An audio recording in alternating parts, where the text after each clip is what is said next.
What is up, everybody? Welcome back to another edition of the Big Five Pod, episode number 105, and the last episode of this year, 2024. I'm, of course, Kyle Morello, Jay Copestick next to me. Cope, last one of the year. I cannot believe 2024 is just about over. Well, at the time everyone's seeing this, it will be the last day of 2024. So, how you doing? And reflections on this year. It's been an incredible one. Yeah, absolutely. Time flies, man. I'll say that. Time flies for sure. But good year for us. Felt like we made some good progress here. Got some really good guests on, continued to make connections, be at games, get out there, get involved. Um, got to go to the Big East tour, like got to go cover conference tournaments for the first time, which was awesome in March. Got to go up to New York for a week, covered Big East, covered A-10, went to countless games. Last year, game number 17, I think for me is coming up tomorrow. I got to check to make sure. And then I'm going to be at DePaul, Villanova Saturday, and then guess what, Kyle? Next Wednesday, January 8th, Finneran Pavilion, the two-time defending national champion UConn Huskies will be on campus, not down at the Wells Fargo Center. So I'll be there for that. So it was a great year. Looking forward to 2025. Conference play is going to start. We're going to get off to a hot start, Kyle.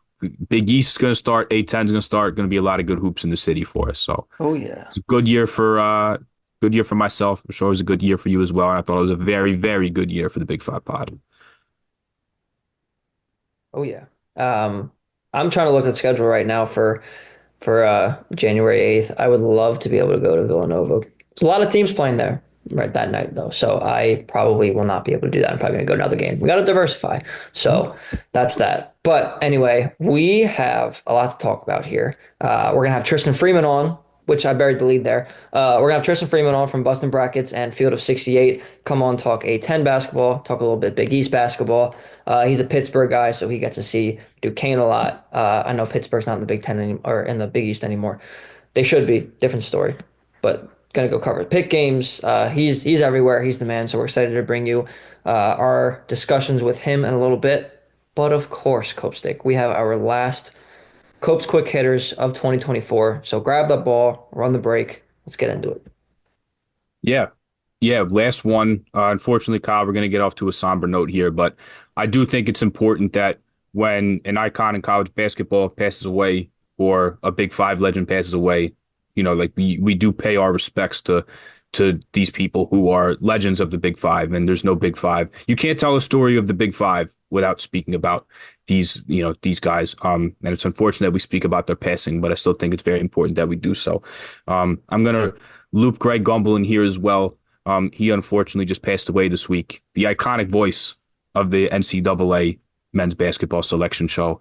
An iconic voice in broadcasting, and I couldn't find a bad word about him online. Everybody, Seth Davis had a very, very nice tribute to him on his site, but really unfortunate. It's like a guy that's almost like a part of your life. You know what I mean? You grow up watching a team, and like I still miss Mark Zumoff. You know what I mean? Hearing Mark Zumoff's voice makes me feel like I'm in my living room at night, kicked up on the couch watching the Sixers. So, for college basketball fanatics like ourselves, that's kind of like a guy we grew up with and looking forward to seeing in March. So rest in peace to Greg Gumbel. The selection show will not be the same without him. So we'll talk about some Big Five legends here, Kyle. Ernie Beck, as Steve Donahue in a press release in my opinion, Ernie Beck was the greatest Quaker of them all. He unfortunately passed away on December 12th, just after his 93rd birthday. Local guy from the city, went to high school at West Catholic, and then went right down Market Street to play at Penn and play in the Palestra from 1950 to 1953. He was inducted to the inaugural Penn Athletics Hall of Fame in 1996 and held Penn's all-time scoring record, Kyle, for 67 years. That's the longest feat at any Division I institution. His record of 1,827 points, and he only did it in 3 years because when he played, freshmen were not allowed to play college basketball. It was broken by A.J. Broder, beat it by 5 points, who played at Penn from 2016 to 2020. But an all-time player at Penn in the Big Five. And when I was at the Palestra for the Rider game, they had a moment of silence and said, "Hey, like this is the greatest player to don a Penn uniform and in a Penn uniform play at the Palestra." So rest in peace to Ernie Beck. Next, Kyle, will move on to a Temple legend who unfortunately passed away as well. Bill Milkvey, commonly referred to as the Owl without a vowel, a first team All American in 1950 to 1951. He averaged 29.2 points per game, which still is a program record at Temple. That season, he scored a program record 73 points against Wilkes. And at one point, Kyle, an NCAA record 54 straight points. That still holds today. So he played one season with the Philadelphia Warriors before he finished dental school, where he enlisted in the Army as a dentist for 6 years, served in the Korean War, earned rank of major. Rest in peace to Bill Milkvey, who passed away this month as well. And again, somber news, but I think it's really important that we pay respect to these men who really paved the way for the Big Five and are some legends that, again, you can't tell the story of the Big Five without talking about the stories of Ernie Beck and Bill Milkvey. So rest in peace to the both of them. Kyle, we'll move on to some NIL and some legal stuff. This actually just came out today. I woke up to this. So Leonard Hamilton down at Florida State, messy situation there. He's being sued by 6 former players on last year's team, one of which is former LaSalle guard Josh Nickelberry, who, if you remember, he started out at Louisville, played at LaSalle under not only Ashley Howard, but Dunphy as well. And then for his last year of eligibility, he transferred back to the ACC to play up after having a really good year with LaSalle. So the lawsuit alleges that Leonard Hamilton promised 6 of these guys, including Josh Nickelberry, payments of $250,000 each from his business partners. Unfortunately, the payments were never delivered. The team even walked out of a practice to show their dismay with the situation prior to the Duke game that they played. Allegedly, there was a team meeting after that all happened. Hamilton told the team that their payments would hit their bank accounts the very next week, and it never happened.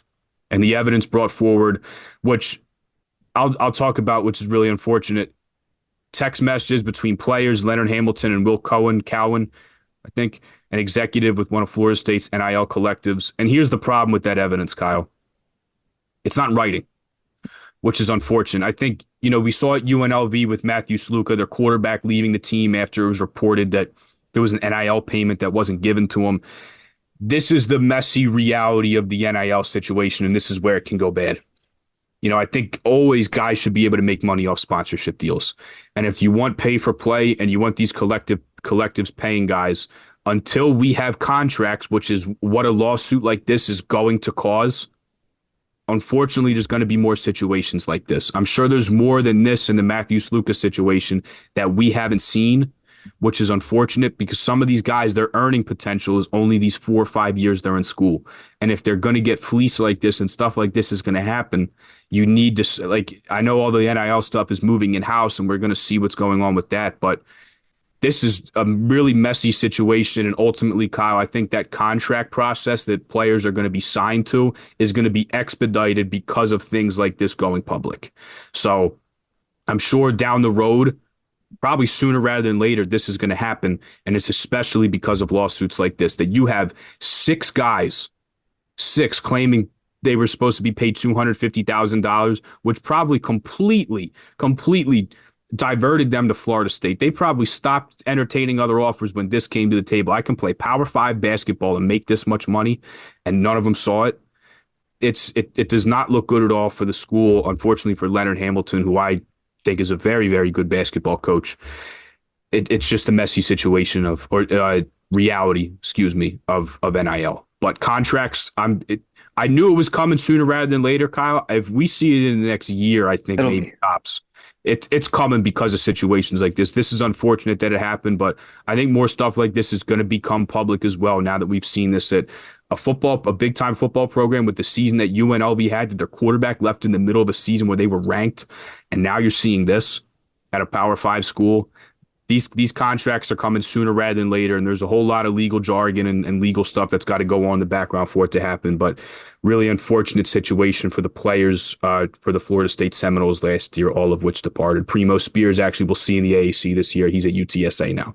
So they're coming, Kyle. I don't know when, but these contracts are coming. These guys are going to be contracted employees basically of their university sooner rather than later, and lawsuits like this are not going to delay that process any further. Some scheduling news, Kyle. Big one here for Villanova, who they're going to open up the 2025-2026 season against. The last 2 seasons for Villanova, this year they opened against Lafayette. The year before, they opened against Lemoyne, who was new to Division I. They're going out to Vegas to T-Mobile Arena, and they're going to be playing BYU on opening night of the 2025-2026 college basketball season on Monday, November 3rd from T-Mobile Arena in Sin City. BYU, I think this is a top 25 team next year, at least preseason wise, because of the acquisition of AJ DeBonsa, who per Adam Zagoria received a near $7 million purse from the Cougars. Somebody's bankrolling BYU. I don't know who it is, but they have some money, man. Yeah. St. Joe's former associate head coach, John Linehan is on staff there in his first year. He's known as a great recruit. I'm sure he had his hands all over this one, but a really, really good opportunity for Villanova here to kick off their season, a Power 5 Big 12 opponent, probably a preseason top 25 team. Right off the bat, they're going to have a quad one opportunity to start the year. So this is great. They're going to be on a national stage on national TV. Really love this from Villanova being aggressive and playing a big-time opponent to start the year. Not that they don't anyway, but to kick off the season and to fly some miles for it, really good stuff. How about this, though, Kyle? Right before we get to Tristan, how about a blast from the past year, trip down memory lane? Only 3 prior meetings between BYU and Villanova. The last was on December 28th, 1984, Kyle. Almost to the day. What is that? 51 years ago, pretty much? Yeah. That was a 91-61 win for the Villanova Wildcats. BYU was in the WAC at the time. That Villanova team, Kyle, was a pretty good one. Those were the 1985 national champions coached by Raleigh Massimino, featuring Dwayne McClain, Howard Presley, and of course, the big fella Ed Pinckney. They won the 1985 national championship, defeating, of course, the Georgetown Hoyas 66-64, Patrick Ewing. That team, also fun little note here, they had Steve Pannone, who's currently the Senior Director of Advancement for men's basketball at Villanova and a broadcaster for the Villanova men and women's basketball team. So quite the blast from the past there. But Villanova, a very, very good opportunity to kick off their season next year. I was really excited when I saw that. And they're playing against the number 1 player in next year's class, who, the way people are hyping him up, that could also be the number 1 pick in the NBA draft the year after. So quite the resume builder and quite the game for those Villanova Wildcats to start out the season with. So with that, Kyle, we'll get into the meat and potatoes. We'll get to the good stuff here. Tristan Freeman is going to join us, super knowledgeable about the Atlantic 10, the Big East, got Pittsburgh hoops on lock, but really knowledgeable guy in the space anyway. We really appreciate his time, had a good conversation with him. So with that, I'll shut up and we'll get to Tristan. Let's do it. All right, everybody, here we go. Tristan Freeman from Bruston Brackets and the Field of 68 joining us right now to talk A-10 and Big East. Here we go. All right, and as promised, we are now joined by Tristan Freeman from Bruston Brackets and the Field of 68. We're going to talk some A-10. We're going to talk some Big East. But first foremost, Tristan, let's talk about you. How are you doing? I can't do any better. I appreciate you guys having me on. It was a good holiday break, but the lack of college basketball games sort of gets to you at some point. So we're really happy we're now fully in league play. You and us both. We have been feeding for some more college basketball. Haven't quite gotten the matchups. Although Saturday was a good slate. Yeah. Had UCLA and Gonzaga, some other games in there as well. But yeah, we're excited to get this going. So we're gonna ask you some A-10 first. We got a lot about the A-10, a little bit about the Big East later. So I'm gonna kick it to Cope first. He's gonna kick this off for you. Cope, what do you got? Yeah, well, Tristan, we appreciate you taking the time and thank you very much for coming on. And good thing is that kind of hiatus of no college hoops around the holidays got all it's already started now, but A-10 play is going to start tomorrow, or the day that this comes out, A-10 play will have started. So before we get into any standing stuff, I was at the last game St. Joe's played on December 28th against Delaware State. I asked Billy Lang a question in the press conference about the A-10 having a lot of teams and the 6 teams in the net ranking. Only the WCC in terms of mid majors has that much in the top 100. And I think really he got a little defensive in his response, saying that the Atlantic 10 is not a mid major conference. So now having you on, big A-10 guy, I want your take real quick. Is the Atlantic 10 a mid major conference? Can you try to put this argument to rest for us? Well, I hate to do the cop out, because they're clearly better than all the typical 1-bit leagues, and there's about 20 of them, but they're just not on the same level as the high majors. They're not, obviously the Big 12, SEC, Big 10 in them is a league of their own, but if you want to put them on the same level as the Big East, I mean, you could argue that they're probably in the same position this year with probably three bids. So I understand, Billy Lang, wanting to hype up the A-10. It's a very strong non-conference for the league overall because they have several teams still in the mix. But if you put the A-10 up against any of the high majors, well, the top three, they obviously don't stand a chance. But again, the Big East and ACC haven't been that strong. So if you are Billy Lange and you want to say, hey, we could be a top five league this year, then I think that it's fair.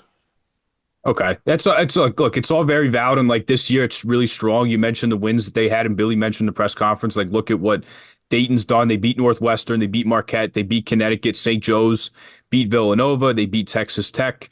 Providence lost to both Rhode Island and St. Bonaventure. So you're absolutely right. I think there needs to be a tier above mid-major, maybe below Power Five. Maybe like Mountain West kind of Mountain West going to dissolve and they will be a mid-major league when the time comes. But I think maybe we can find another like moniker for them that's not mid-major because they're literally right on the cusp. You're absolutely right in saying that. So I want to move on to St. Joe's now. We're going to knock out the two city teams here in the A-10. St. Joe's, I mentioned the strong non-conference they had. You mentioned all the good wins that the league has had, and they're responsible for a couple of them. They beat Texas Tech on a neutral court at the Barclays Center. They took care of Villanova. They beat Virginia Tech, who, look, they're a Power 5 team. They haven't really been all that this year. But they also have some losses at home. They lost to Central Connecticut State, Princeton, and Charleston. So an at-large chance seems to have passed them by. But where do you think this Hawks team will finish when A-10 play is over? This is frustratingly a very typical St. Joe's team because they truly can beat anyone in the A-10. They absolutely can beat Dayton, VCU. They also could very well lose to Duquesne and LaSalle because the highs and lows, and it's insanely inconsistent because you have Rasheer Fleming, who might be the best big in the league. Obviously, Xavier Brown and Eric Reynolds are some of the best guards in the league. But yet, for some reason, they'll just have a game where nothing works for them offensively, or they lose, or did they lose in the shootout? They're going to be a team that finds a way to lose 6 or 7 games. I think they can still finish in the top 6, and then I wouldn't be surprised. But they're just simply not consistent enough to win the road games in league play at a George Mason or at the other teams projected to be in the middle, like the VCUs and Dayton's usually does. But on any given night, and especially in the A-10 tournament, they absolutely can win and go on a run. So I want to ask you one more question before I kick you over to Kyle. You mentioned the inconsistency. The best league year that Billy Lang has had was last year when they went 500. They went 9-9 in the league. So do you think they can finish above that this year? Do you think this is another 500 year? Like you mentioned the inconsistency, but you think with the talent they can eclipse the 500 mark this year? Yeah, because they're just so balanced offensively. You can make an argument that they have 3 of the top 6 pure players in the conference with their big 3. So they are going to be good enough. They're going to have the 1 or 2 really disappointing out of nowhere losses, but I do believe that they're going to be more consistent just because of the raw talent. If not, then there's going to be some serious questions to ask in the offseason. But talent-wise, they're as good as you can ask for St. Joe's. Yeah, they are a very talented bunch, and we've said it before a bunch. Like they have the talent to be up there in the top 3, if not higher than that. But can they put it together? Can they be consistent? That's the number one thing for the Hawks. But enough on them. We're gonna go to the other A-10 team in the city of Philadelphia now. We're gonna go to LaSalle. Explorers finished 8-5 in non-conference play. They look pretty decent. They've had some decent wins. They've had some losses.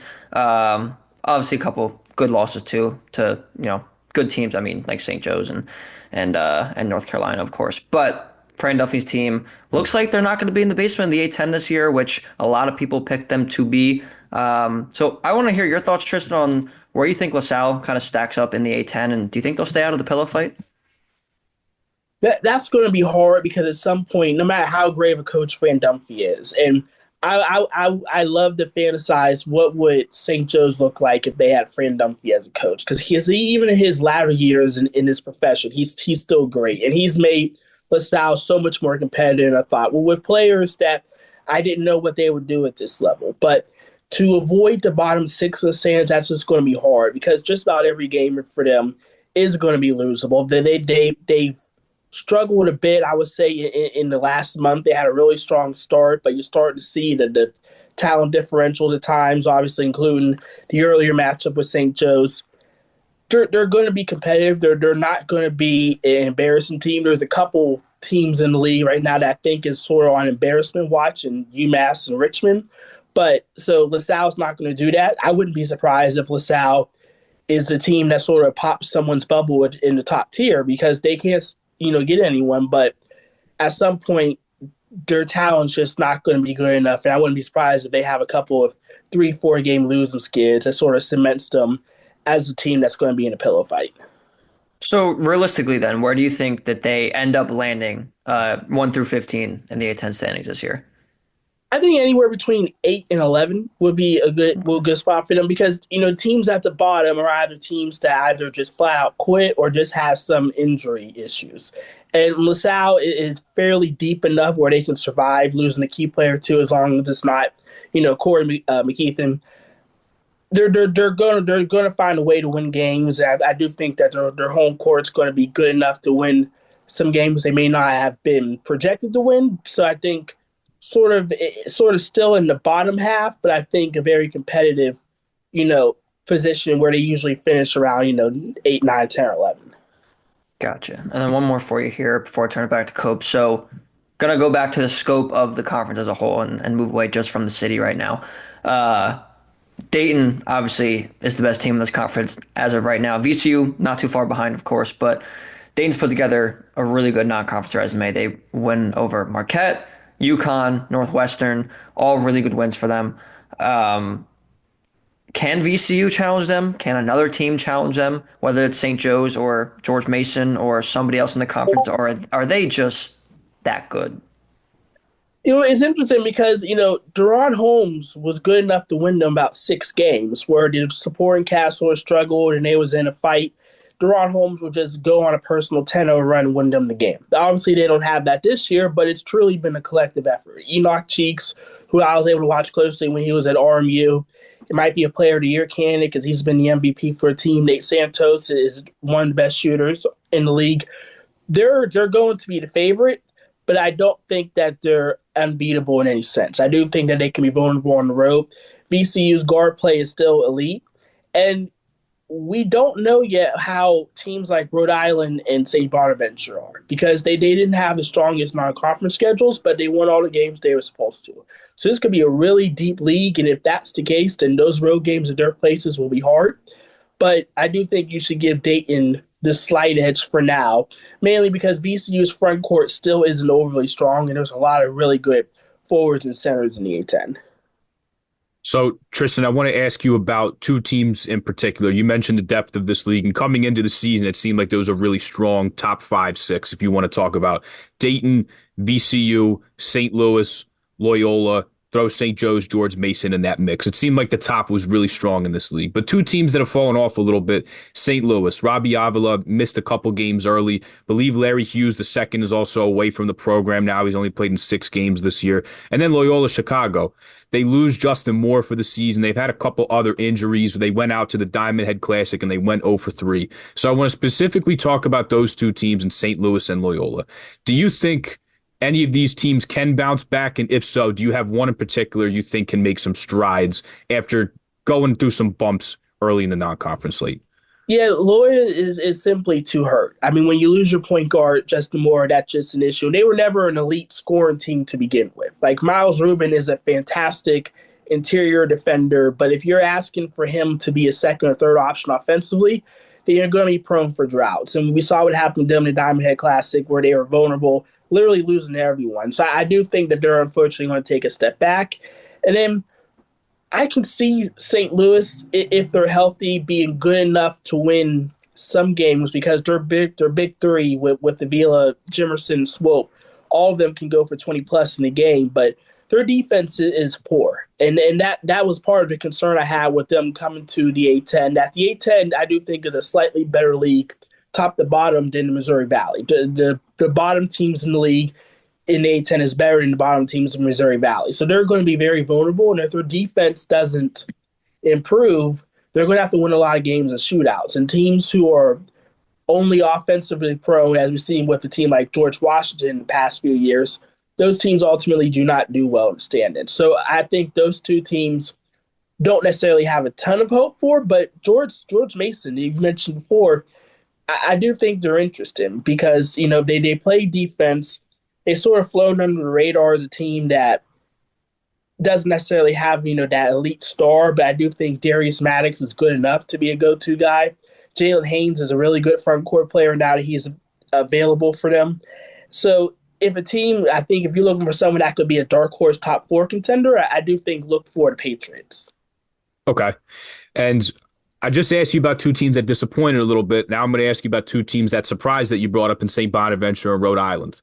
So now that we reach conference play, St. Bonaventure really not a strong not a strong non-conference for them. They did beat Providence on a neutral court, but not a bunch of other good games on there. And then Rhode Island, like, hey, they beat Temple, they beat Providence as well. But still, I think you want to see it with Archie Miller's team now that he's seemingly putting this together. But in terms of those two teams that have been the surprises, when it's all said and done and the regular season is over, which of these teams will be highest in the standings? It's a good question because I think St. Bonaventure with Mark Schmidt, you know, there are times where when his teams have expectations, like with last year's, they sort of stumble and fall off. But then teams where you don't expect much, they elevate. And I do think, Chance Moore and Melvin Council is a really good duo in the league. So I wouldn't be surprised if they're competitive. Rhode Island is a team with really good offense, but I am interested in what they're going to do against teams that can defend. And Duquesne has one of the better defenses in the league, so that matchup on Tuesday afternoon is going to be really interesting at Duquesne. I think if Rhode Island comes in there and gets a double-digit win, then that's going to announce to the league that they're a genuine contender. And Sebastian Thomas, the Albany transfer who returned from the previous 2 years with the Rams, he's been great. I didn't know he was going to be able to put up those same kind of stats where he's basically putting up 18, 5, and 7, which is highly impressive. If he can continue that in league play, then he's going to be a legit candidate for A-10 Player of the Year. But both teams got some, hard games to open up league play with. So I think we'll find out real early which of them are really contenders and who are just, non-conference merchants. So you bring up Duquesne and you being the Pittsburgh guy, I wanted to make sure I asked you about Duquesne. So last year, pretty much around this time, me and you were both at the Duquesne St. Joe's game. Both teams come into that game 0-3. Duquesne loses pretty much at the buzzer to a Cam Brown putback. They start 0-4. Sure enough, they run the table, they make the tournament, and they win a game when they're there beating BYU. But in Keith Dambrot's retirement, Drew Joyce III taking over, they did start 0-6. They lost at home to both St. Peter's and Maine. So you being the Pittsburgh guy, I wanted to make sure I asked you this. What do you think hasn't clicked for them that they've had this slow start, 5-8 currently? Yeah, just the rotations, just with so many new guys and then the returners all looking for elevated roles, it just didn't click. And the top transfer on paper was Maximus Edwards, who averaged 13 a game at GW. He just been a real big disappointment for them. And what happened was he was basically replaced in lineup by Cameron Crawford, who started out, at the end of the bench. He was a Marshall transfer who only averaged 8 a game. Figured he'd just be a glue guy, but he's turned into their best player offensively. Him and Kenesha transfer Trey Dinkins. Him and Jakob Netchus in the lineup has really turned him around defensively. Chabi Beret, who's finally healthy, has given him something inside. So now that the rotation has sort of evened out and they're now able to shoot better, and teams aren't making 100 threes on them a game, they're now much more competitive. And I do think that they're going to be a thorn in some team side because their hard-nosed defense, as UC Irvine found out in a shocking upset a couple weeks ago, they're legit. They're going to be a good defensive team. They can just make enough shots from the perimeter. They're going to be competitive, and I do think you're going to see Duquesne fight for a spot out of the basement.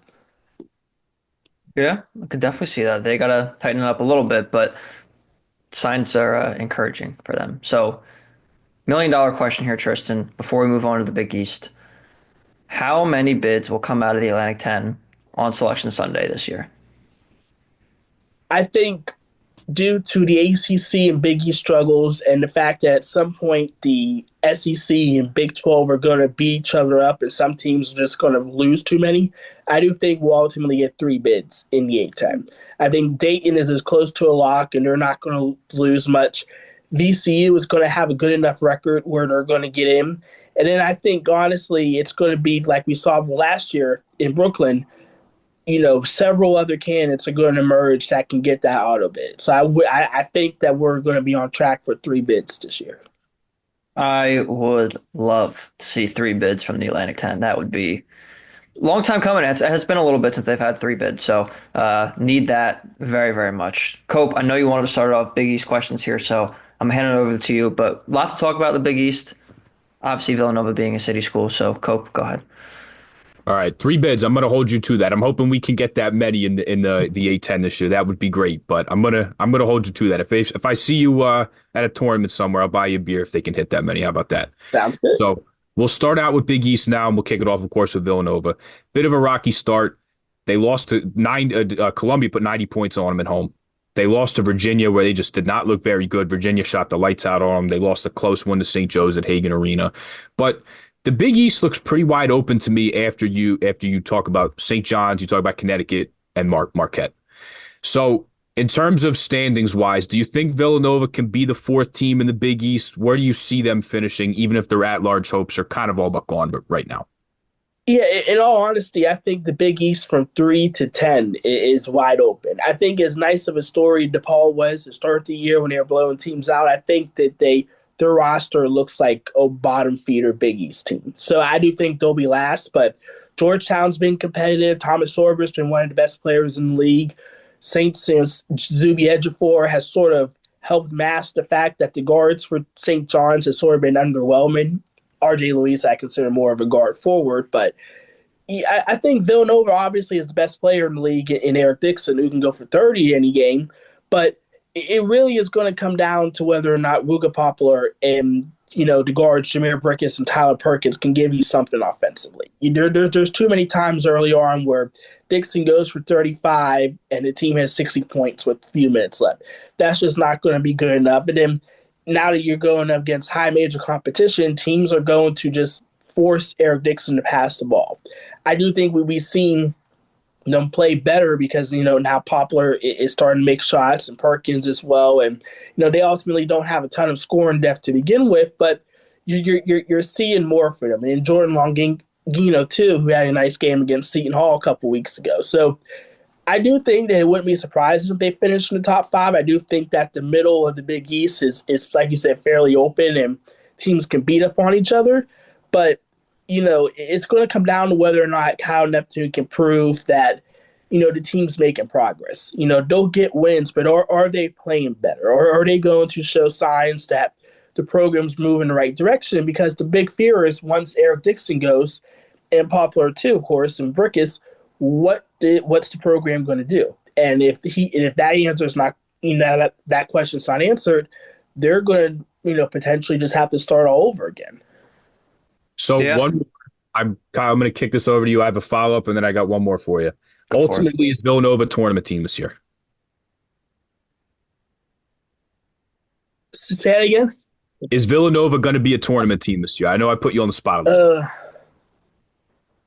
Unfortunately, no. And I think that has more to do with the fact that they're probably going to lose too many Big East games to make up for an average non-con. Like I think the Big East is sort of in the same situation the ACC, where outside of the very top teams, the rest of them are going to beat up on each other. And if you don't have a non-conference resume to lean on, then you're just not going to beat out any Big 10, SEC, or Big 12 team that's going to be on the bubble. But I do think they can play better.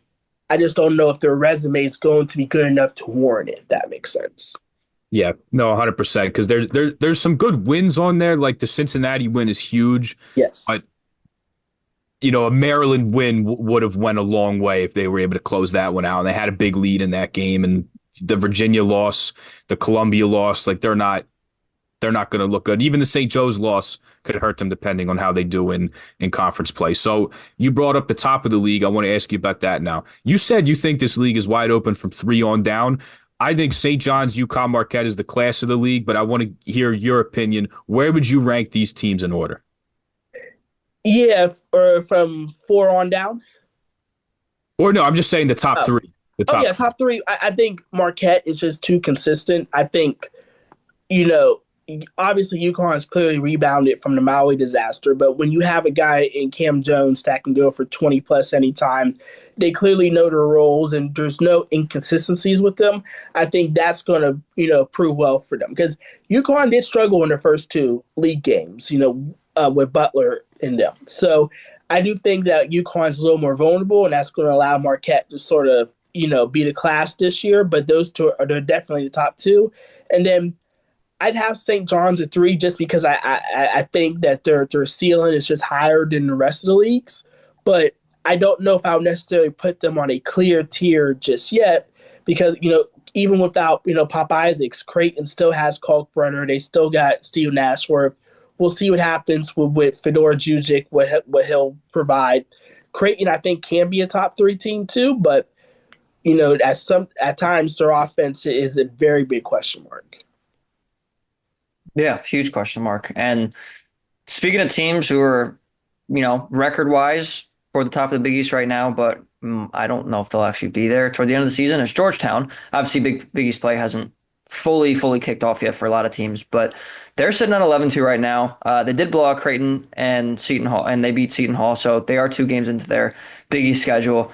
Their schedule is not very strong outside of the Big East. Obviously, there's a lot of competition in the conference, but what do you make of this Georgetown team? Where do you think they're going to be in the Big East? Obviously we talked about Nova and Creighton and some of those teams down the line in the middle of the pack. Where do you think they'll end up among them?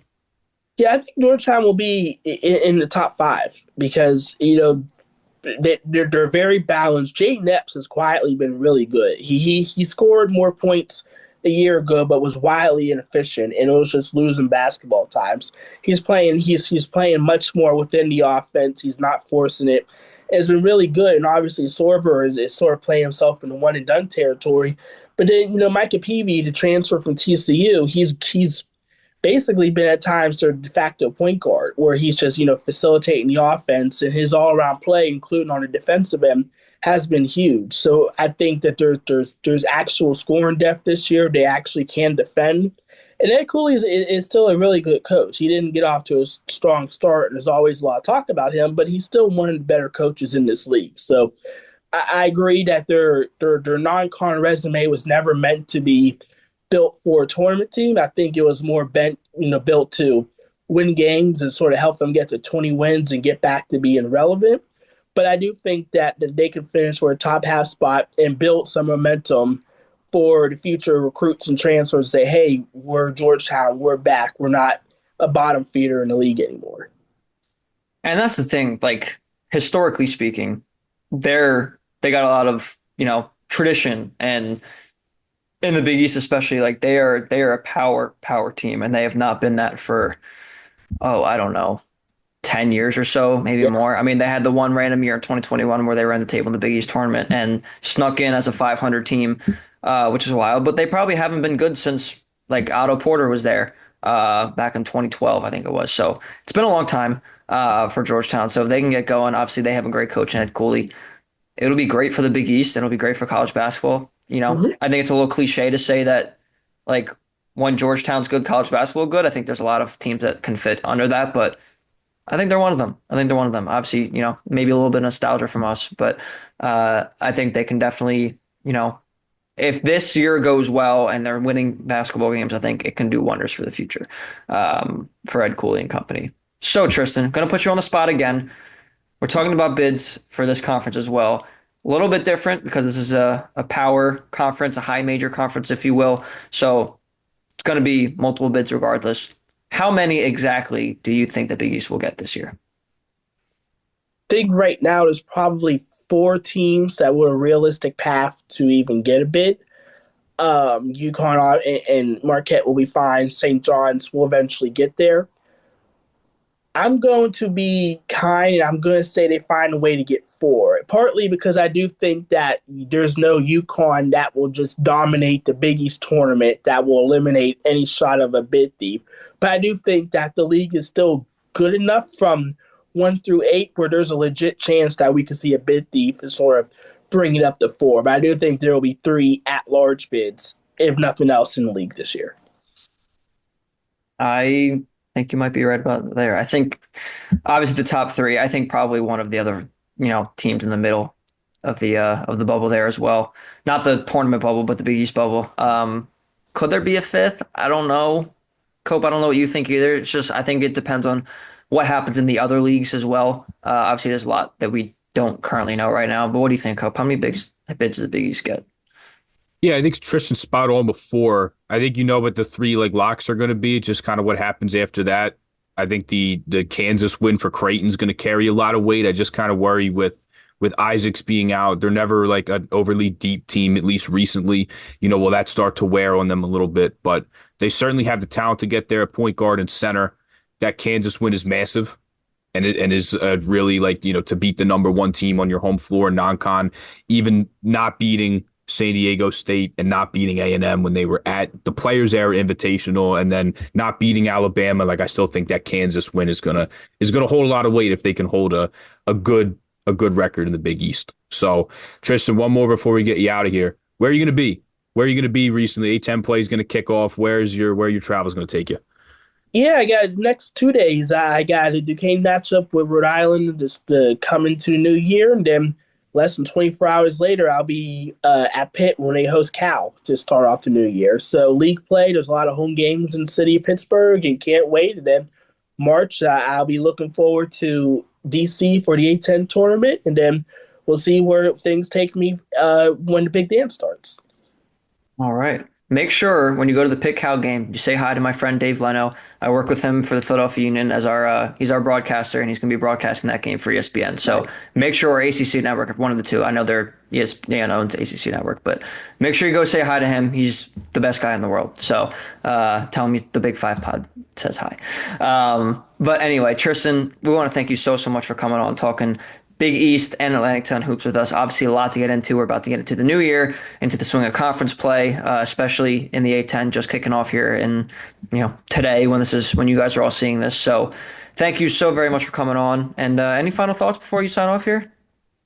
Yeah, just I'm very much interested in how the A-10 is going to work because there's a lot of unknowns, and I think there might be only a couple unknowns, and then St. Joe's is going to be the team that you have to watch every week because you literally don't know what they're going to do. They might have two guys go for 30 and they lose by 10, and they can also have shoot 1 of 20 from three and find a way to win by 5. They're the most entertaining / frustrating team to watch. And I'm sure if you're a Hawk fan, but they're just so talented that if they can find a way to get to the big dance as maybe a 12 seed, there's going to be an unlucky 5 seed that's going to be very, very, very unhappy. Oh, yeah. Oh, yeah. Could not agree more. Cope, any final thoughts from you before we sign off here?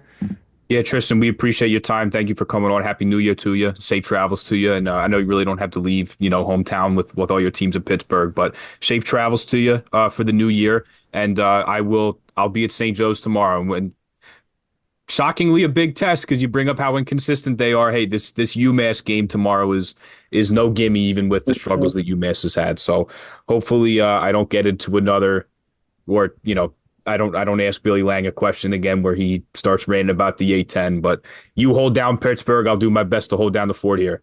Absolutely. Hell yeah. All right. Well, thank you. thank you all so much for tuning in as always. We very much appreciate your love and support. Make sure you go follow Tristan Freeman, social media on Twitter, especially Boston Brackets, Field of 68 does great work there. And you know where to find us at Big Five Pod on Twitter and Instagram as well. So thank you all for tuning in. Happy New Year. Have a healthy, happy, and safe end of 2024 and into 2025. And we'll see you then.